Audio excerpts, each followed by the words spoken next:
If you look at the politics of the country now, the North has paid its dues, more than paid its dues. If there is any part of this country that has made sacrifice for the unity of this country, and for this country to call itself Nigeria as a country, there is no other section of the country that has contributed as much as northern Nigeria. None.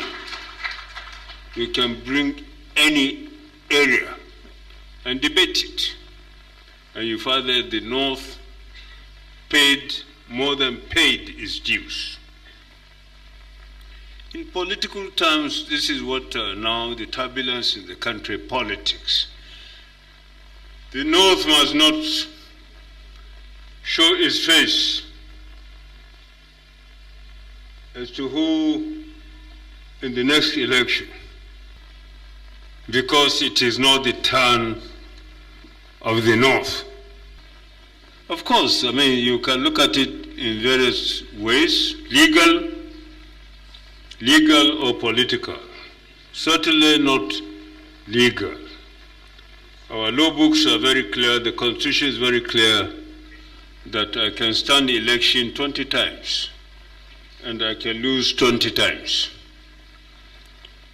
But nothing should stop me from contesting election if I want to. But then, when you look at it in terms of, well, do me, I do you. Rub my back and I rub yours. The North has rubbed more backs than its back being rubbed. Obasanjo couldn't get 10,000 votes in front of his house. I sat with him when he declared, and I told the journalists that spoke to him rudely most of the time, I said he would be president in Nigeria by the votes of northern Nigeria, and he did.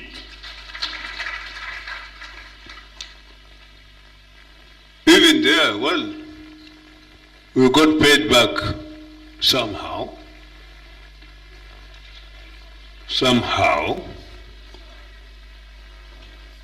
It wasn't appreciated as such. Who voted Abiola? You know, did in my sitting room to defeat my younger brother, Tofa.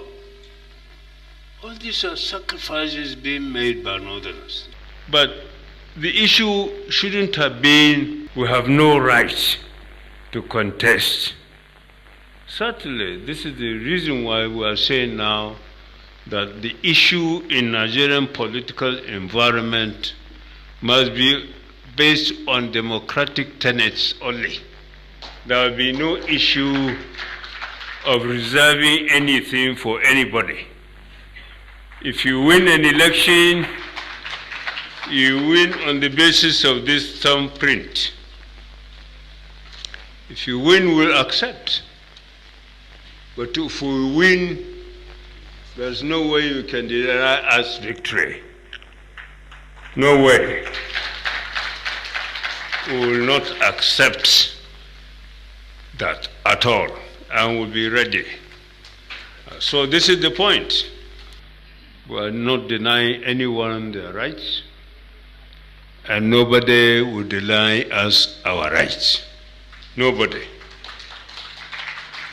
And those who are thinking along those lines, they should go and think again, because we shall not accept a situation where there is a fair, democratically conducted election and a winner emerges and will be denied on the basis that he comes from some section of this country, particularly our own section of the country, will not agree. Will not agree.